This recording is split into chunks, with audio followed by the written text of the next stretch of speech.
Hey, this is Eddie Hale, and I'm going to teach you how to make the Easter Island guy from my Lesson 5 in my Adobe Illustrator class. In Illustrator, first we have to draw all the shapes that make up the Easter Island statue, and this should be a lot of pen tool review, and in fact, I might pause the video and continue drawing behind your back and then come back and show you. This is kind of a neat shape. It's a straight line here, so I click for these shapes, and I drag a direction handle out of that last anchor point. I drag another direction handle almost parallel to that one to make this beautiful S shape there.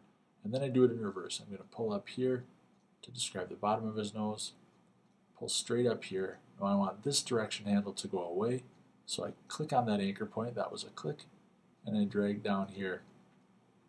And there's my wonderful nose shape, which I'm not happy with, so I'm going to change it with my white arrow.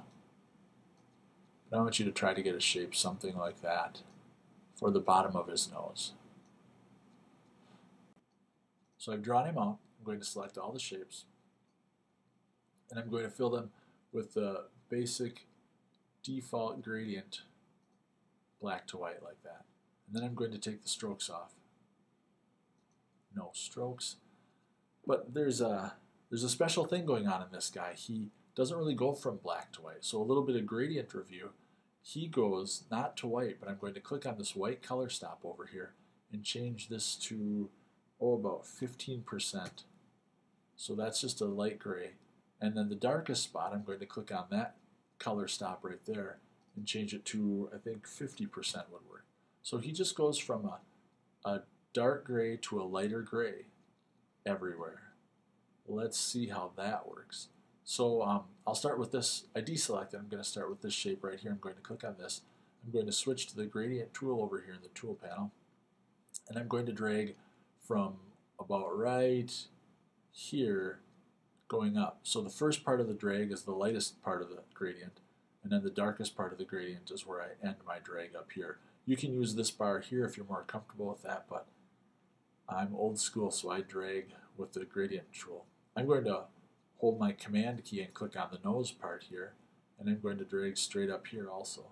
So the lightest part is right here, the darkest part is right there, and I want it to kind of do that. I want it to have a different gradient, so it appears to be sticking out. So the beautiful thing about this is that since this gradient fades to, what was it, 15% gray, and this one fades to 15% gray, when they reach this point down here, they're the same color, and you can't tell where one ends and the other one starts. I'm going to click on the shape here, and the same thing, I'm going to drag straight up here. I'm careful to start inside the shape,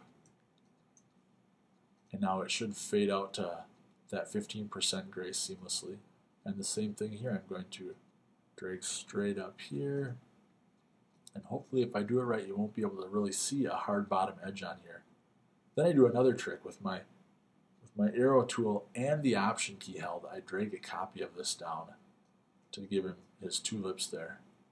I can grab the ears and do a similar thing. I think those are light on the bottom.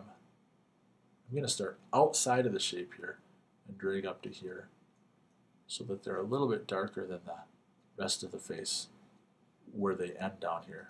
This shape right here should be light on this side and dark on this side. I kind of picture the sun coming from the right side, and I'm dragging outside here, so my darkest spot will be someplace outside the shape, and this shape will be a little bit lighter than the gradient under it right there. So there, same thing here. He is lightest right here and darkest over here on the base there. So there's my Easter Island statue. Now I need to do some fancy stuff here. I need to give him a shadow. I need him to sit somewhere. So I'm going to drag out a shadow shape. Close that up. And then I'm going to send that to back. Shift Command left bracket to send that to back. I can adjust the shape all day if I want. And I want this gradient in here to go from dark gray to white again. I want it to appear to fade away. So I'm clicking on this color stop here, and I'm going to fill that color stop with white. I'll just drag this slider down to white. Now I have to switch to my gradient tool and tell the lightest spot to be out here and the darkest spot to be right here. I feel like that's too dark. I'm going to drag this way some more so it's lighter. There, now he's got a shadow that fades away to nothing. And finally, if you look at the handout, he's got a little shadow under his chin right here. I'm going to draw that in, and that is actually made with transparency. It's a pretty exciting thing. I hope you'll get as excited as I do. It's just light gray. So there you go. I'm going to make that a logo. It's just that light gray. But that doesn't look right. I'm going to send this backwards. It's going to take several clicks of Command left bracket, and there it goes behind his chin. But it still doesn't look like a shadow. But look at this. I can go to my transparency panel here, and I can change the blending mode to multiply. And what that says is it tells that shape to darken everything below it. What I like about this is that shadow shape is lighter on this side and darker on that side. It just darkens in the gradient down below there. So that's kind of a neat thing. So there is the Easter Island statue. Feel free to edit him as much as you want. I hope you'll give him a try. Thanks for watching.